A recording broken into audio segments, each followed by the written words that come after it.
Suivez mon histoire jusqu'au bout et dites-moi de quelle ville vous la regardez. Je veux voir jusqu'où ira cette vérité choquante. Tu dois partir maintenant. La voix de Mélissa était basse, mais tranchante au point de couper le silence comme une lame fine.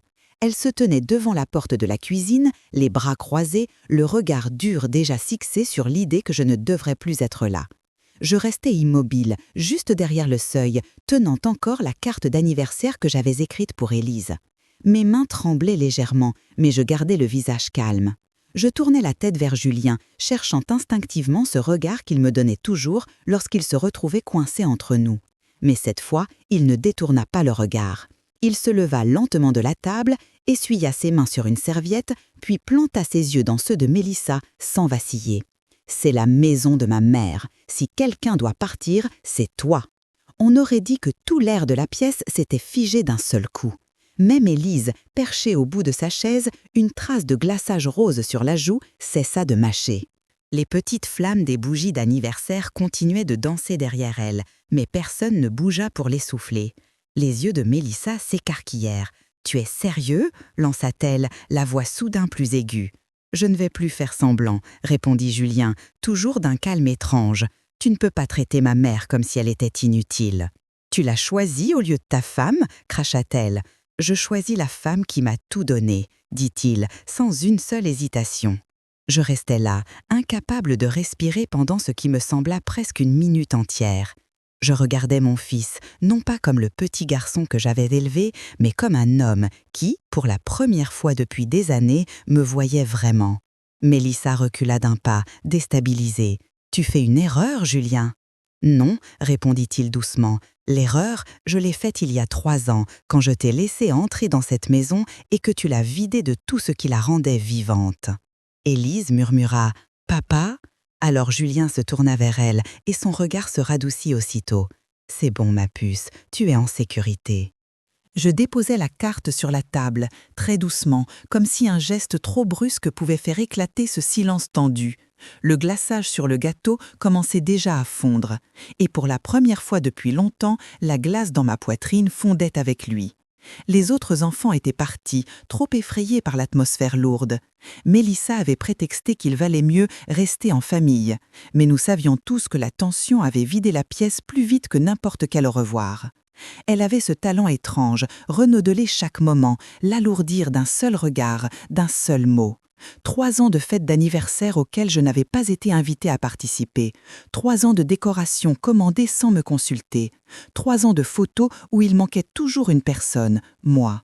Je restais debout derrière le canapé pendant que Mélissa débarrassait les assiettes trop bruyamment, les faisant s'entrechoquer comme des cymbales d'un orchestre de guerre.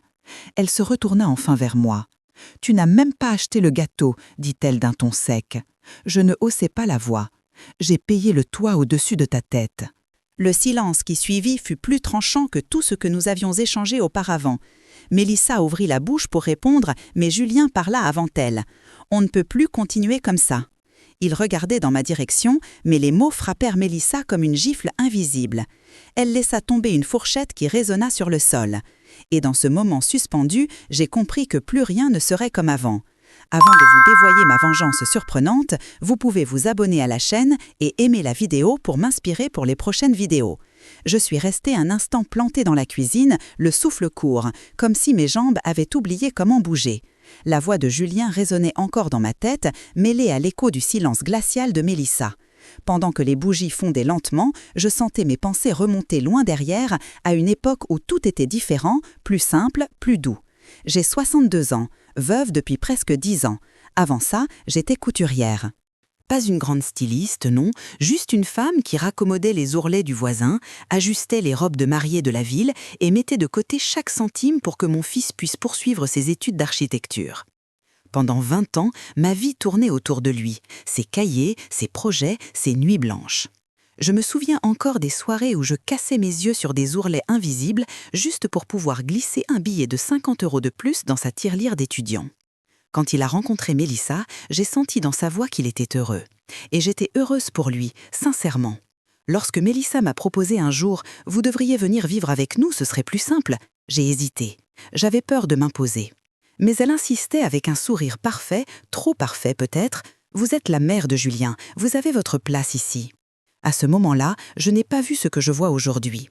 Peu à peu, la maison que j'avais payée, entretenue, portée à bout de bras pendant des années est devenue leur maison. Puis sa maison à elle. Ses règles, ses décisions, ses humeurs. Et au milieu de tout ça, il y avait Élise, ma petite fille. La seule présence douce et délicate dans une atmosphère devenue de plus en plus tendue. Elle a 6 ans, un rire qui fend la grisaille et des yeux qui comprennent bien plus qu'ils ne devraient à son âge. Quand elle me voit, elle court toujours vers moi, comme si le monde pouvait attendre quelques secondes pour que nous nous serrions dans les bras. Elle n'a jamais cessé de chercher ma main, même quand sa mère lançait des regards qui voulaient dire l'inverse. Je me suis souvent dit « je ne veux pas être un poids ». C'était devenu une phrase refuge, un mur invisible derrière lequel je cachais mes doutes. Je l'avais répété tant de fois que j'avais fini par y croire. Et pourtant, en regardant Julien il y a quelques minutes, déclarer sans trembler que j'avais ma place ici, j'ai senti cette phrase se fissurer un peu, comme une vieille couture qui lâche enfin. Dans le salon, on entendait Mélissa déplacer les assiettes et les verres avec une précision sèche, presque militaire. Chaque cliquetis sonnait comme un rappel. Ici, tout devait passer par elle. J'ai essuyé mes mains sur mon tablier, me forçant à respirer plus doucement. Élise s'était approchée en silence, sa petite main cherchant la mienne. « Mamie, tu vas rester pour les bougies ?» demanda-t-elle, la voix pleine d'espoir. Je voulais lui dire oui. Je voulais lui promettre que rien, ni personne ne me ferait partir. Mais je savais que ce mensonge lui ferait plus de mal que la vérité. Je me suis penchée vers elle, caressant sa joue parfumée au sucre. « On verra, ma puce », ai-je murmuré, même si au fond je sentais que la journée ne s'arrêterait pas à une simple querelle. Dans quelques minutes, la fête devait commencer. La table était dressée, les cadeaux alignés, le gâteau au chocolat attendait patiemment. Tout semblait normal, mais nous savions tous les trois, Julien, Élise et moi, que rien ne l'était. Et quelque chose en moi pressentait que ce jour-là allait marquer le début d'un autre chapitre, un chapitre que personne ici n'était vraiment prêt à lire. La fête d'anniversaire aurait dû être un moment simple, joyeux, une parenthèse légère dans une journée déjà trop lourde. Mais à peine Élise eut-elle soufflé sa première bougie que Mélissa reprit le contrôle de la pièce, comme si elle dirigeait une cérémonie officielle. Elle déplaçait les assiettes, repositionnait les serviettes, corrigeait la posture des enfants avec cette précision autoritaire qui transformait le moindre instant en exercice de discipline. Quand je m'avançais pour l'aider à couper le gâteau, un geste innocent, presque réflexe, elle tapa doucement mais fermement sur ma main. Pas un geste agressif, non, juste assez sec pour que tout le monde comprenne qu'il y avait une frontière invisible que je n'avais pas le droit de franchir. Non, laissez, je vais le faire. Elle n'avait pas eu besoin d'élever la voix, le ton suffisait. Quelques regards se tournèrent vers moi. Pas des regards méchants, simplement embarrassés, gênés pour moi. Personne n'osait rien dire. Je reculais d'un pas, les doigts encore chauds là où elle m'avait touché, tentant de maintenir un sourire qui se fissurait déjà. Mélissa continua son petit manège. « Les enfants, mettez-vous là, devant le mur, on va faire une photo !» Je m'approchai pour rectifier un ruban sur la robe d'Élise, mais Mélissa fit un geste brusque. « Non, tu peux rester là-bas. » Elle désigna un coin de la pièce, loin de l'appareil photo. « Comme ça, tu n'apparaîtras pas sur les images. » « Ça évitera les doublons. » Les mots tombèrent comme une gifle silencieuse. Cette fois, plusieurs adultes échangèrent un regard choqué. Une mère tenta un petit sourire pour atténuer la scène, mais elle attrapa rapidement le manteau de son fils. « On va y aller, Élise doit se reposer, merci beaucoup », dit-elle, trop vite. Un autre parent suivit presque immédiatement. Puis un troisième. En moins de 2 minutes, la pièce se vida comme si l'air lui-même était devenu irrespirable. Le bruit de la porte d'entrée qui s'ouvrait et se refermait rythmait leur fuite discrète. Chacun prétextant un impératif soudain. Élise se tourna vers la salle soudain trop grande, trop silencieuse pour un anniversaire. Ses yeux glissèrent d'un invité absent à l'autre, puis vers sa mère, puis enfin vers moi. Elle déposa son petit couteau à gâteau et s'approcha en silence, presque sur la pointe des pieds. Elle glissa ses bras autour de ma taille, douce comme un murmure. « Mamie, tu peux rester près de moi ?» Ma gorge se serra. Je posai ma main sur sa tête, respirant l'odeur sucrée du glaçage qui collait encore à ses cheveux. « Bien sûr, ma chérie, je suis là. » Mais même en disant cela, je sentais le poids invisible qui tirait sur mes épaules, comme un voile sombre que je n'arrivais plus à repousser. Je redressai la tête. Julien, adossé au plan de travail, observait la scène sans dire un mot. Ses doigts serraient nerveusement la serviette qu'il n'avait pas encore posée. Je pouvais voir le conflit dans ses yeux. L'amour, la culpabilité, la fatigue, tout s'entremêlait. Il voulait intervenir, mais il craignait la prochaine explosion. L'impuissance lui grimpait au visage par petites vagues et j'eus presque plus mal pour lui que pour moi-même. Mélissa, elle, agitait déjà les assiettes comme si de rien n'était. Elle rangeait, essuyait, ordonnait. Ses gestes étaient rapides, contrôlés, presque théâtraux. Elle ne me regardait même plus. Elle me contournait comme si j'étais un meuble dont elle devait se rappeler l'emplacement pour ne pas trébucher. Je pris Élise dans mes bras pour la déposer près de la table, puis je me dirigeai vers le salon pour reprendre mon souffle. C'est là que je remarquai quelque chose. Mélissa, croyant être seule, traversait la pièce en tenant un dossier épais. Elle se pencha vers le meuble bas, ouvrit le tiroir du milieu et y glissa précipitamment la liasse de papier. Ce n'était qu'une seconde, un geste presque anodin. Mais quelque chose dans la manière dont elle regarda autour d'elle, une vigilance nerveuse, une crispation rapide du visage, me fit comprendre que ce n'était pas un simple rangement. Elle referma le tiroir d'un coup sec, tira la manche de son pull pour cacher sa poignée tremblante, puis reprit son attitude autoritaire, comme si rien ne s'était passé. Je fis semblant de ne pas avoir vu. Je revins dans la cuisine, un sourire trop doux pour être vrai accroché sur mes lèvres. Mais à l'intérieur, une certitude froide s'installait. Quelque chose n'allait pas. Quelque chose de bien plus grave que de simples humiliations de belle-fille. Et même si je ne le savais pas encore, ce tiroir allait être le début d'une vérité que personne n'était prêt à entendre. Les jours qui suivirent l'anniversaire eurent un goût étrange, comme si quelque chose dans la maison s'était déplacé, imperceptiblement mais définitivement. Mélissa ne criait pas, ne me regardait même pas. Elle glissait dans les pièces comme une ombre tendue, revenue à un calme glacé qui me mettait plus mal à l'aise que ses remarques cinglantes. C'est ce silence-là qui m'a poussé à prendre ma décision. Un matin, alors que Julien était déjà parti au travail et qu'Élise jouait dans sa chambre, Mélissa entra dans la cuisine. Elle ouvrit le frigo, referma la porte avec un bruit sec et lança sans me regarder « Essaye au moins de ne pas faire de dégâts aujourd'hui ». Puis elle ressortit aussitôt, claquant ses talons dans le couloir. Je n'ai pas répondu. Je suis restée parfaitement immobile, le regard fixé sur la tasse de thé que je venais de poser. Et, quand j'ai entendu la porte d'entrée se fermer derrière elle, j'ai senti mon cœur accélérer. Je glissais la main dans la poche de mon tablier où j'avais caché mon téléphone depuis la veille. Je lançai l'enregistreur vocal et j'approchais légèrement du salon, encore imprégné de l'écho de ses paroles. Ce n'était qu'une phrase, une seule, mais les humiliations n'avaient jamais été isolées. Elles faisaient partie d'un tout, d'un schéma. Et pour la première fois, je voulais qu'il en reste une trace. Je rangeai ensuite le téléphone et allai m'asseoir à ma machine à coudre. Le petit carnet où je notais d'habitude des mesures et des idées de patron était là. Je l'ouvris à une page blanche. J'y inscrivis la date, l'heure, la scène, mot pour mot. 1 page, 2 pages, puis 3. Chaque note ressemblait à un point de couture, minuscule, discret, mais qui assemble, lentement, une vérité que personne ne pourra défaire. Ce carnet serait mon fil, ma preuve, ce que j'appellerais, plus tard, ce qui m'a tenu debout. Ce même après-midi, je descendis à la cave pour chercher un ancien tissu que j'avais promis à Élise pour sa robe de poupée. C'est là que j'entendis un cliquetis venu du couloir. Je remontai silencieusement, avançant d'un pas léger. Mélissa était devant le meuble du salon, agenouillée, le dos tourné. Elle tenait la clé du coffre de famille, celui où Julien rangeait les documents importants, assurance, garantie, titre de propriété. Elle l'inséra dans la serrure avec une hâte nerveuse et ouvrit le coffre en jetant un coup d'œil rapide autour d'elle. Je me raidis, restant à demi cachée derrière la porte. Elle sortit un dossier, en feuilleta les pages à toute vitesse, puis glissa quelque chose dedans avant de refermer le tout. Quand elle se redressa, elle avait le visage parfaitement lisse, presque trop lisse.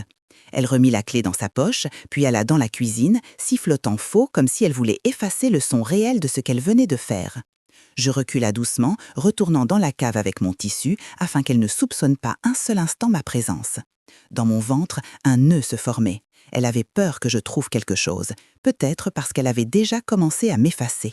Le lendemain, j'allais voir Bernadette, ma sœur.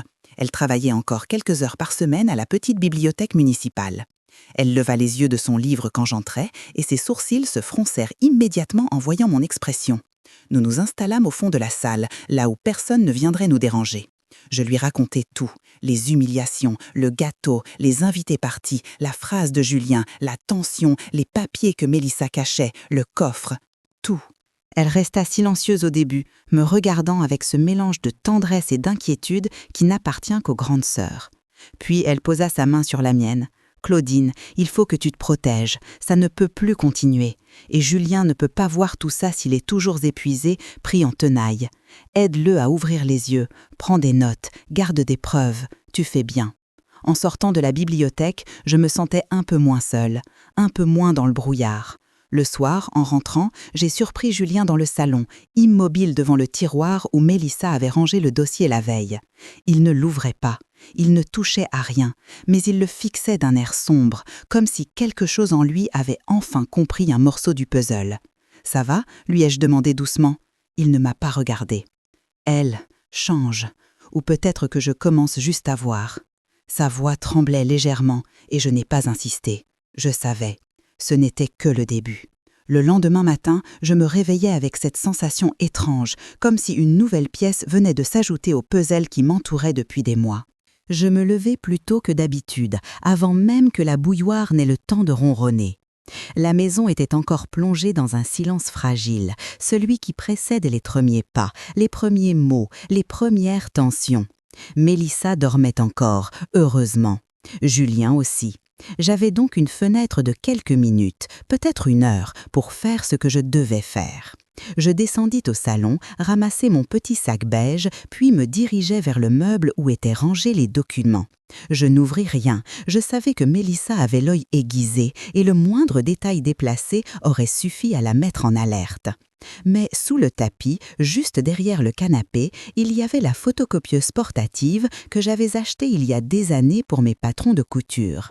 Je la branchais, le cœur battant, priant pour que le bruit léger ne réveille personne. Puis, lentement, je sortis les papiers que j'avais déjà repérés la veille. L'assurance, la garantie de prêt et surtout ce document où ma signature semblait bizarre, trop ronde, trop régulière, trop jeune pour être la mienne. Je les glissais un par un dans l'appareil.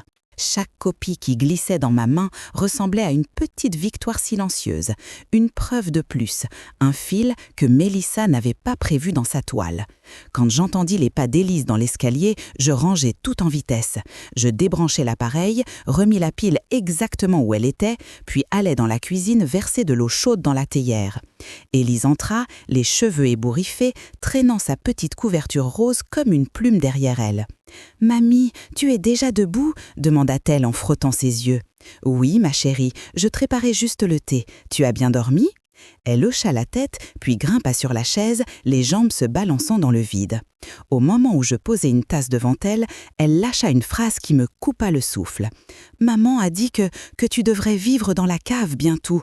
Comme ça, tu seras moins dans le chemin. » Je restais figée, la théière à la main. Le liquide chaud débordait presque, mais je ne sentais plus rien. J'entendis simplement ma respiration se couper, comme si l'air avait décidé de s'arrêter juste avant d'atteindre mes poumons. « Elle a dit ça ?» murmurai-je, essayant de garder ma voix douce pour ne pas l'effrayer.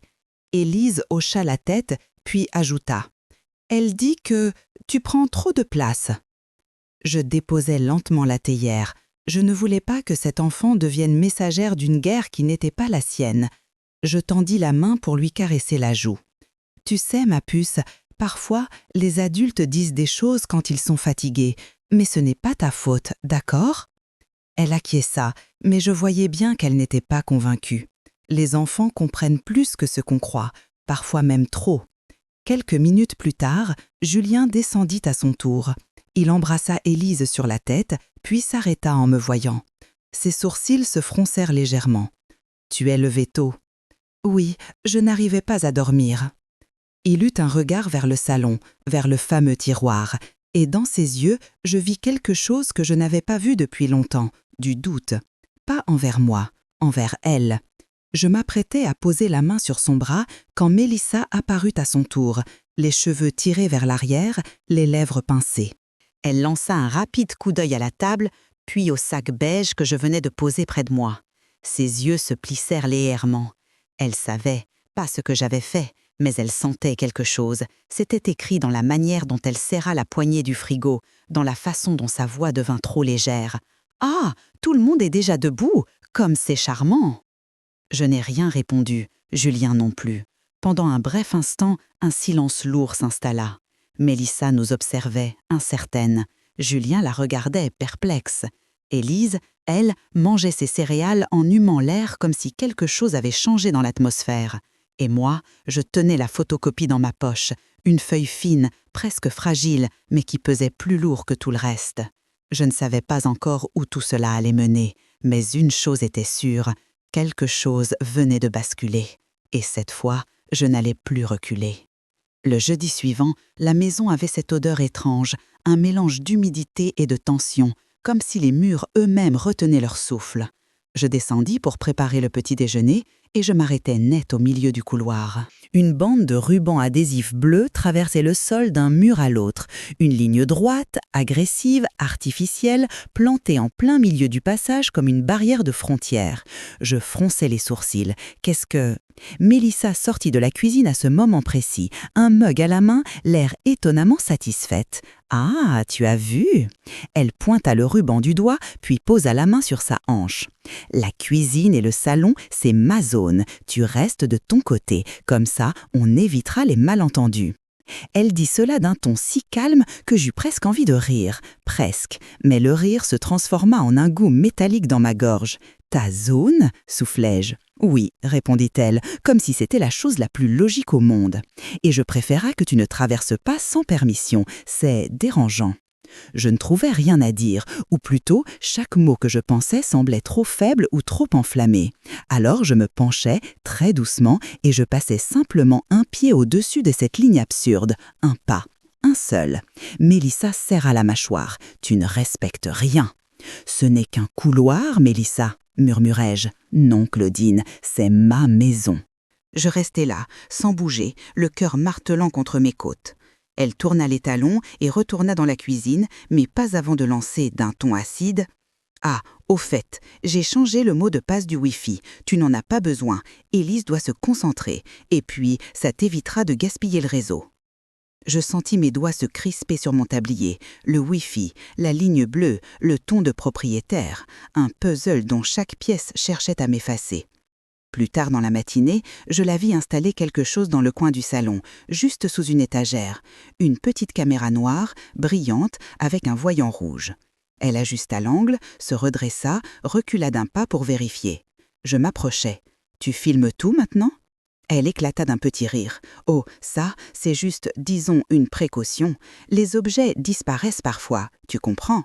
Elle tapota l'appareil du bout du doigt. « Et puis, ça dissuade. » Elle me regarda longuement, comme si le mot « dissuade » avait un sens très particulier entre elle et moi. Je savais que c'était une caméra factice. Je le voyais à la manière dont la LED clignotait trop régulièrement, trop parfait pour être vrai. Mais l'intention était là, me faire sentir observée, contrôlée, surveillée. C'était presque pire qu'une vraie caméra. Vers midi, Élise descendit avec son dessin à la main, un petit chat violet avec un nœud rose. Elle courut vers moi, mais Mélissa surgit de la cuisine. « Élise, pas si près !» L'enfant sursauta, les yeux s'élargissant. « Pourquoi ?» balbutia-t-elle. « Tu dois me respecter, je t'ai dit. Mamie, elle a besoin d'espace, beaucoup d'espace. Va jouer ailleurs. » Élise baissa la tête et se mit à pleurer, doucement d'abord, puis plus fort quand Mélissa la tira par le bras. « Ne fais pas cette tête-là. »« Je veux juste être avec mamie, » sanglota-t-elle. Je m'approchai immédiatement. « Laisse-la, Mélissa, elle ne fait rien de mal. »« Si, elle imite ton attitude envahissante, » cracha-t-elle. Je m'accroupis pour essuyer les larmes d'Élise. La petite fille se jeta dans mes bras comme si tout son onde se résumait à ce refuge-là.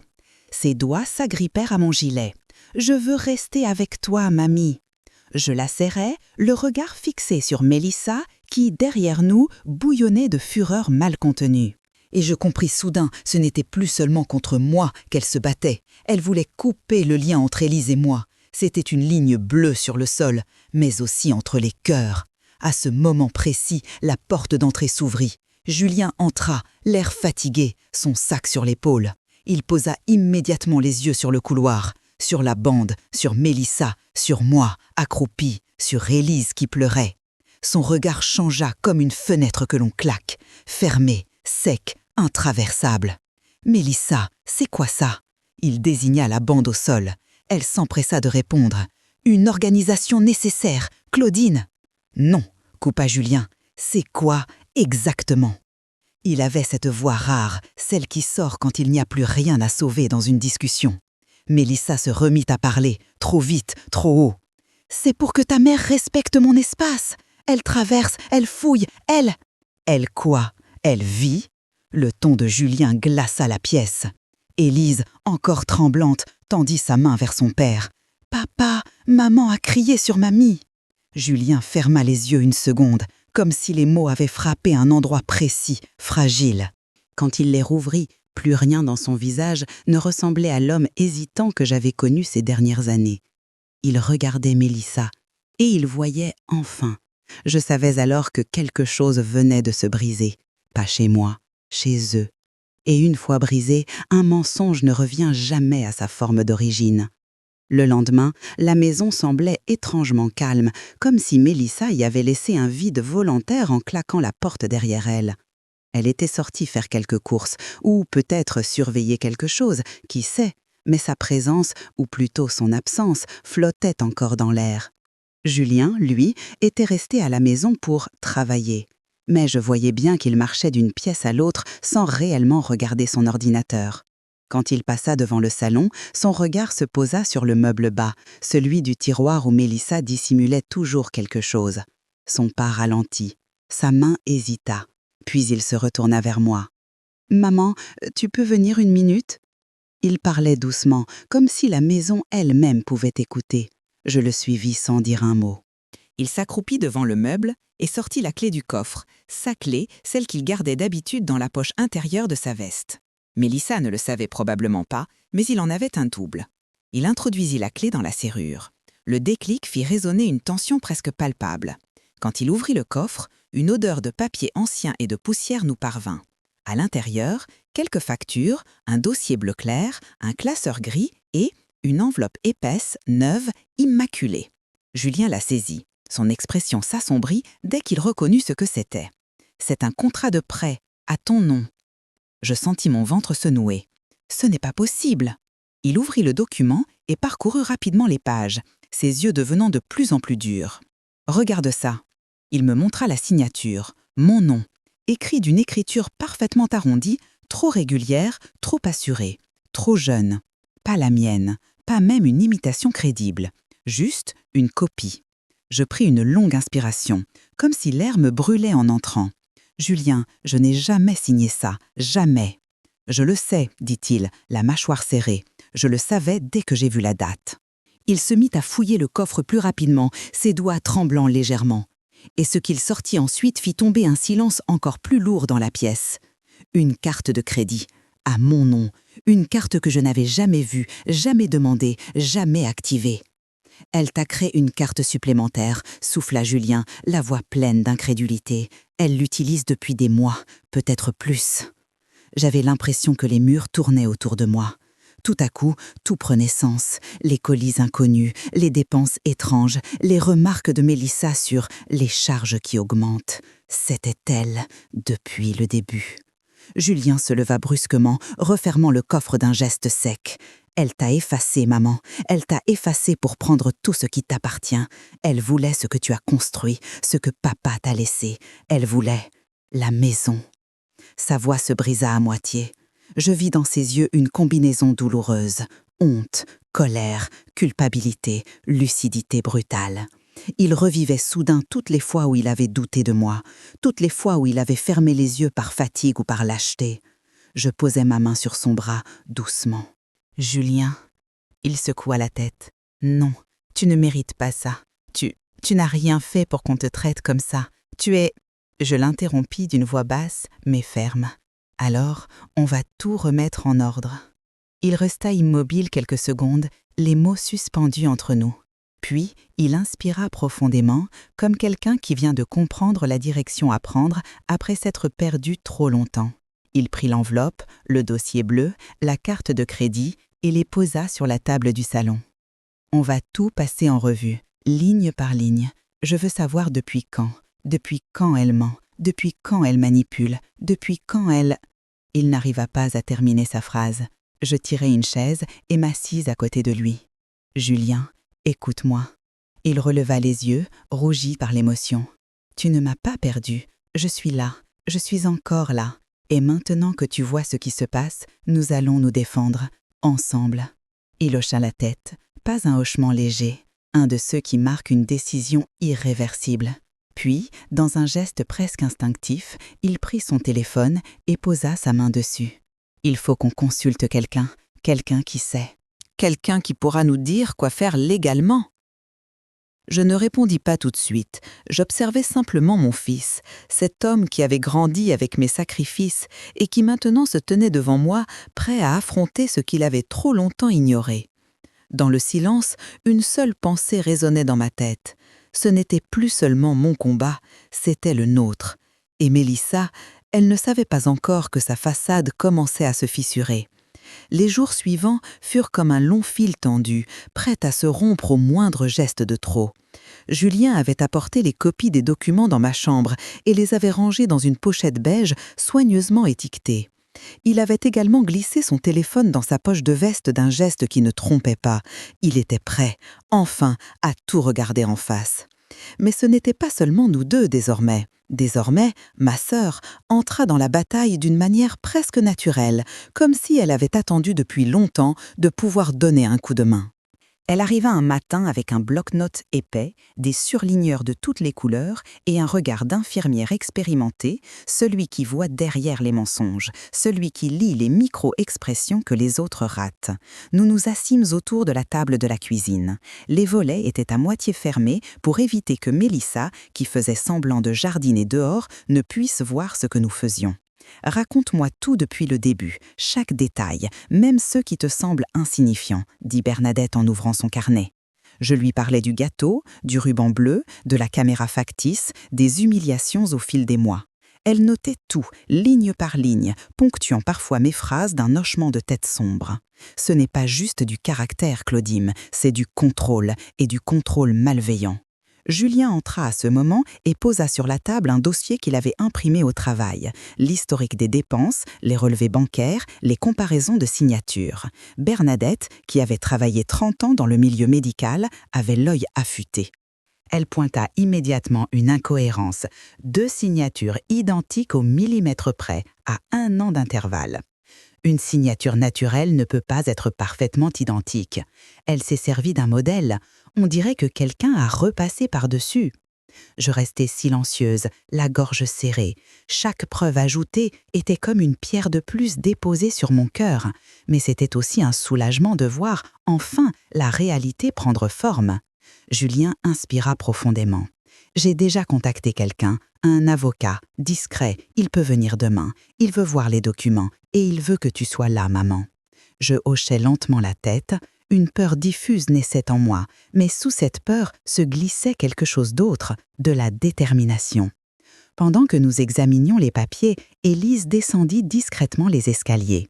Elle s'arrêta un moment au milieu, observant la scène, nous trois penchés sur des feuilles, chuchotant, entourés d'une atmosphère que même un enfant pouvait ressentir. « Vous faites quoi ?» demanda-t-elle timidement. Julien se leva, la prit dans ses bras. « On travaille sur quelque chose d'important, ma puce, rien de grave pour toi. » Mais Élise regarda les documents sur la table, puis me jeta un coup d'œil inquiet.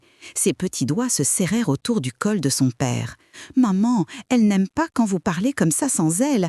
Elle dit que mamie veut lui prendre ses choses. » Un frisson traversa mes épaules. Les mots d'un enfant ne mentent pas.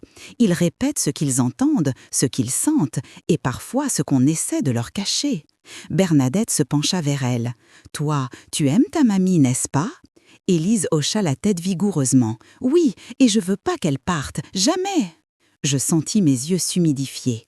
Je la pris dans mes bras, respirant son odeur sucrée de chocolat et de savon. Mais ce moment tendre fut brisé par le bruit sec de la porte d'entrée. Mélissa. Elle entra dans le salon avec son sac de courses, mais son regard tomba immédiatement sur la table de la cuisine, les papiers, le bloc-notes, Bernadette, Julien debout, tendu, moi, silencieuse. Elle blêmit légèrement, une pâleur brève, presque imperceptible, mais que je remarquais.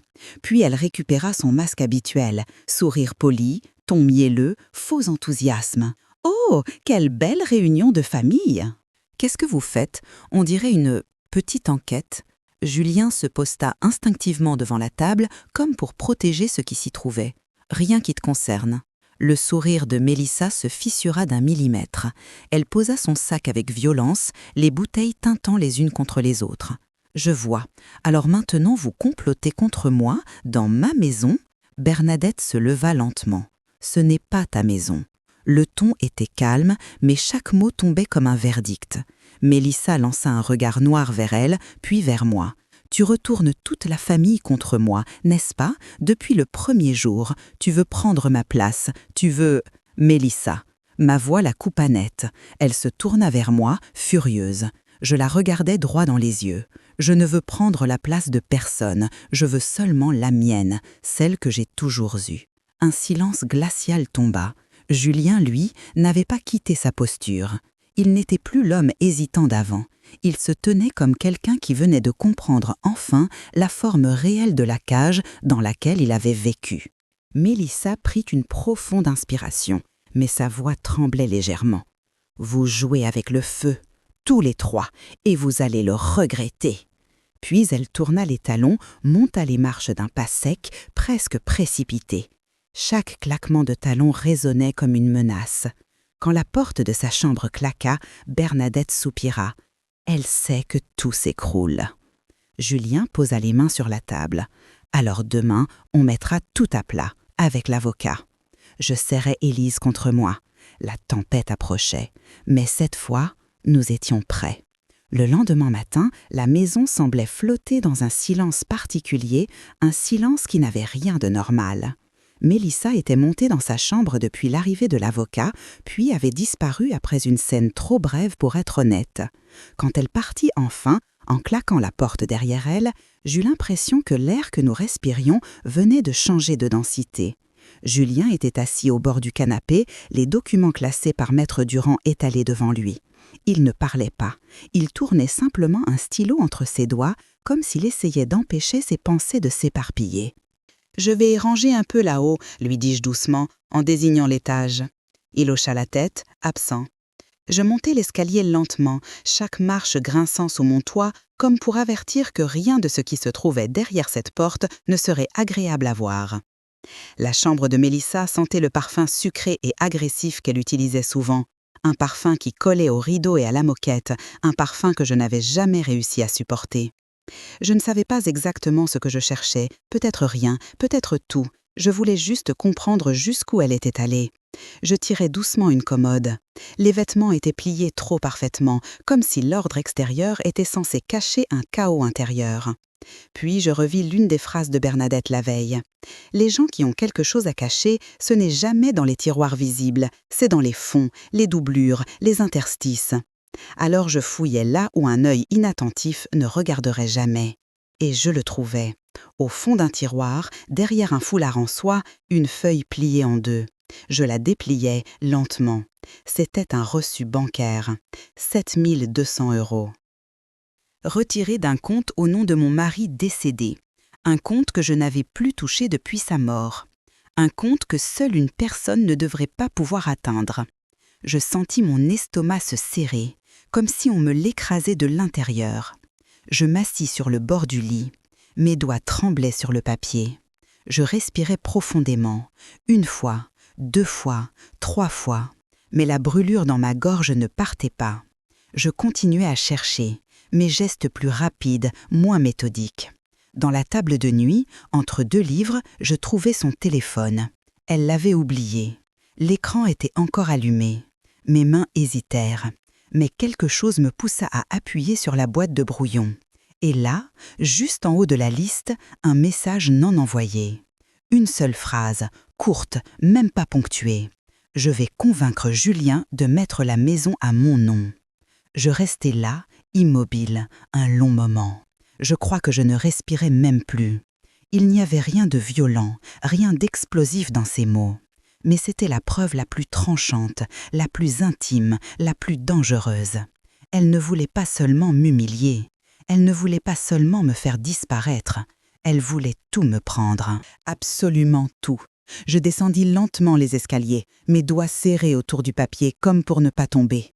Julien leva la tête en m'entendant arriver. Il vit mon visage et il comprit immédiatement. « Maman, qu'est-ce qu'il y a ?»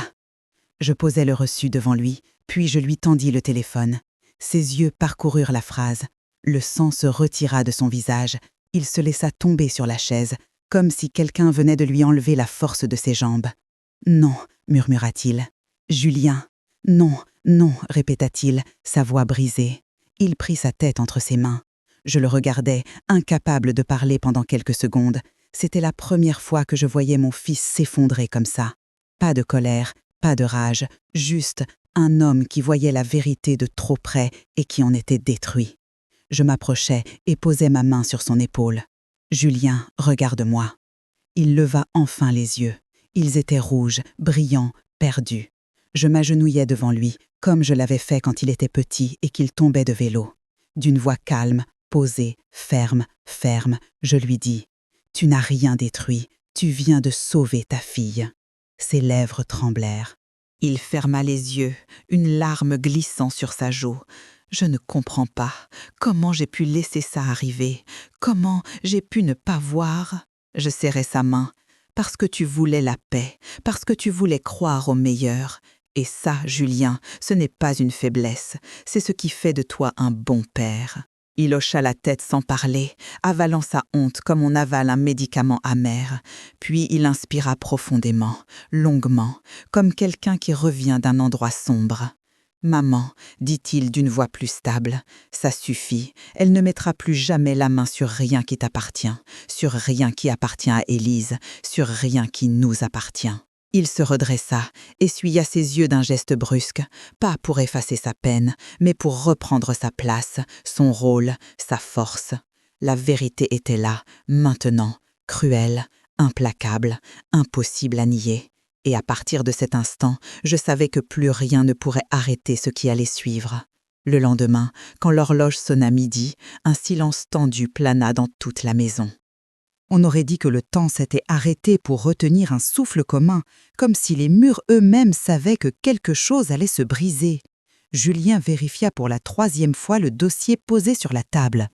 Maître Durand, l'avocat, s'assit calmement, son classeur en cuir ouvert devant lui, son regard professionnel passant d'un document à l'autre. La porte d'entrée claqua. Mélissa venait de rentrer. Elle posa son sac sur la commode, puis avança de quelques pas avant de s'immobiliser net en apercevant l'avocat. Pendant 1 seconde, son visage se vida de couleur. 1 seconde seulement, puis elle se reprit, esquissant un sourire crispé. « Qu'est-ce que c'est que ça ?» Julien ne répondit pas tout de suite. Il attendit que Maître Durand referme son classeur, qu'il prenne sa position, droit, calme, presque solennel.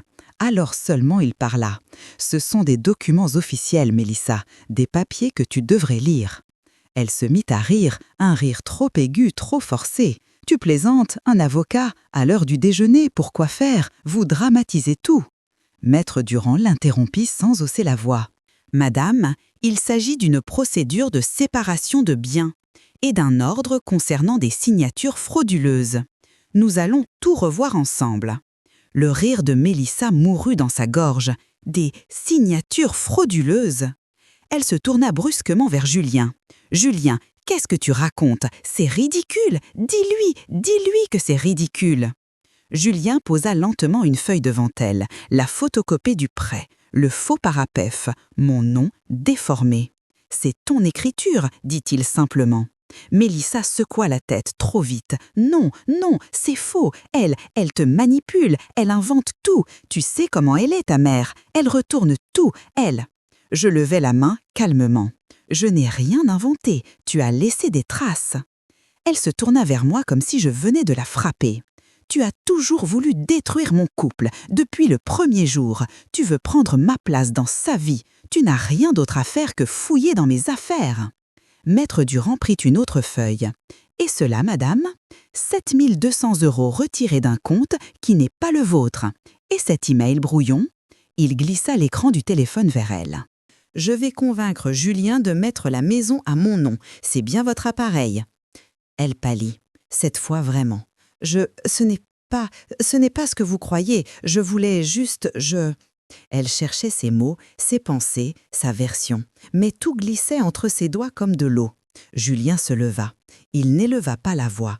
Il n'en eut pas besoin. « Mélissa, tu as essayé de voler ce qui appartient à ma mère. Tu as pris son argent. Tu as menti. Tu l'as humilié. Et tu voulais effacer son nom de sa propre maison. » Il inspira profondément. « Tu ne vis plus ici. » Elle chancela, comme si ses jambes venaient de perdre leur force. « Tu vas me mettre dehors, moi, la mère de ta fille ?»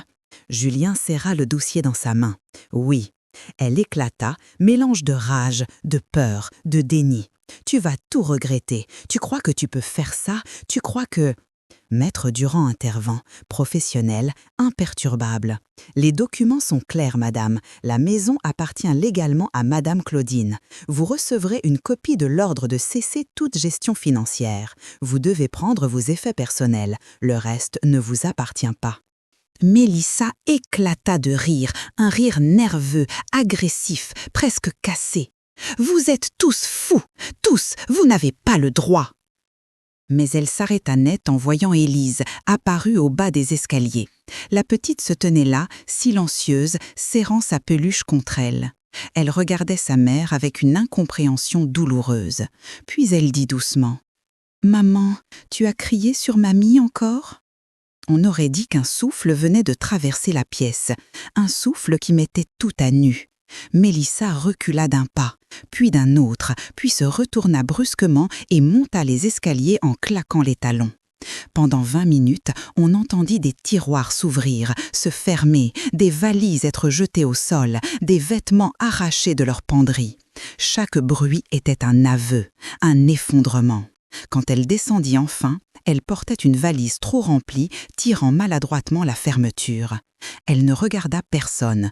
Ou plutôt, elle nous regarda tous comme si nous n'existions déjà plus. À la porte, elle s'arrêta. « Vous croyez avoir gagné, mais ce n'est pas fini. » Sa voix tremblait. « Ce n'est jamais fini. » Julien répondit calmement. « Si, c'est fini. » Elle tira la poignée, franchit le seuil et claqua la porte derrière elle. Le bruit résonna longtemps, très longtemps, dans toute la maison. Puis, soudain, un silence, un vrai. Pas un silence de peur, ni de colère, ni de retenue. Un silence qui ressemblait à une respiration. Je sentis mes épaules se détendre pour la première fois depuis des années. Julien posa sa main sur la mienne. « Maman, merci d'être restée. » Je souris doucement. « Je t'ai élevée pour te voir devenir un homme. Aujourd'hui, je t'ai vu. » Et pour la première fois depuis longtemps, la maison semblait à nouveau vivante. 6 mois passèrent comme une longue saison de réparation, une saison où chaque jour ajoutait un fil nouveau à ce qui avait été déchiré. La maison, autrefois traversée par des tensions invisibles, respirait à nouveau. Les fenêtres semblaient laisser entrer plus de lumière, les matins étaient plus doux, et les soirs avaient enfin retrouvé ce silence paisible qui n'appartient qu'au foyer en paix. Ce samedi-là, Élise se tenait debout sur la pointe des pieds devant le tiroir à couverts. Elle sortait les fourchettes une à une en les comptant à voix basse, très concentrée. 1, 2, 3, 4. Elle fronça les sourcils, vérifia de nouveau, puis plaça chaque fourchette autour de la table ronde. Quand elle arriva à la dernière, elle leva les yeux vers moi, un sourire immense éclairant son visage. « Et la dernière, c'est ici !» Elle tapota la chaise à ma droite, la place de mamie, comme toujours. Mon cœur se serra de cette joie simple, presque enfantine. Cette chaise-là, autrefois reléguée dans un coin par manque de place, avait désormais son espace attitré, fixe, incontestable. Je passai une main sur le dossier en bois, sentant sous mes doigts la chaleur douce du soleil qui s'y reflétait encore. Dans la cuisine, une odeur de cannelle et de beurre envahissait lentement l'air. Ma sœur Bernadette coupait une tarte aux pommes encore chaude, son tablier légèrement couvert de farine. Elle avait la même expression concentrée que jadis quand elle soignait les blessés à l'hôpital, calme, sûre, indispensable. Au jardin, Julien s'affairait près du barbeture. Il retournait les morceaux de poulet, une spatule à la main, sifflotant un air que je ne reconnaissais pas, mais qui sonnait heureux. Parfois, il jetait un coup d'œil vers Élise par la fenêtre, juste pour s'assurer qu'elle allait bien. Elle agitait sa cuillère en bois comme un chef d'orchestre improvisé. C'était un tableau simple, banal peut-être pour d'autres. Pour moi, c'était un miracle quotidien. Quand nous nous assîmes enfin à table, Julien demanda à Élise de joindre les mains. Elle le fit avec un sérieux impressionnant.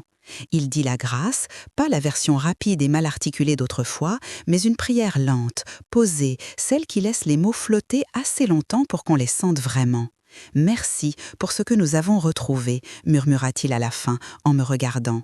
Je baissai la tête, émue. Après le repas, alors que je m'apprêtais à débarrasser, Julien me tendit une enveloppe blanche. « Tiens, Mam, je veux que tu le voies de tes propres yeux. » Je l'ouvris, un peu perplexe. À l'intérieur, un seul document, un titre de propriété, le nouveau, mon nom, seul, écrit proprement, sans partage, sans ambiguïté. Je levai les yeux vers lui. « Julien, je voulais que tu sois sereine, que tu saches que rien, plus jamais, ne pourra t'être enlevé. Ni la maison, ni ta place, ni ton rôle ici. » Je restai un moment silencieuse, simplement à observer mon fils, cet homme qui avait traversé la douleur, l'erreur, la confusion et qui avait choisi la vérité. Je posai ma main sur la sienne. « Tu as repris ta vie en main, Julien, et tu as sauvé la sienne aussi. » Je regardais Élise, qui dessinait sur une serviette, la langue sortie en signe de concentration. Plus tard, quand tout fut nettoyé, la cuisine rangée, les lumières éteintes, je restai seule un moment dans l'encadrement de la porte menant à la salle à manger. La table encore chaude, les serviettes froissées, la tarte entamée, la chaise d'Élise poussée un peu trop loin. Tout semblait tellement vivant. Je m'assis à ma place, juste à côté de celle d'Élise. Le bois était encore tiède sous mes mains. Je fermai les yeux, laissant ce simple souffle de paix m'envahir. La maison n'était plus un champ de bataille, elle était redevenue un foyer. Et cette fois, je m'y sentais vraiment chez moi. Et vous, si vous aviez vécu une histoire comme la mienne, auriez-vous eu la force de rester? Dites-moi ce que vous en pensez dans les commentaires. Vos mots comptent vraiment pour moi. Et si cette histoire vous a touché, n'oubliez pas de liker, de vous abonner et de partager. Cela m'aide à continuer à raconter des histoires vraies comme celle-ci.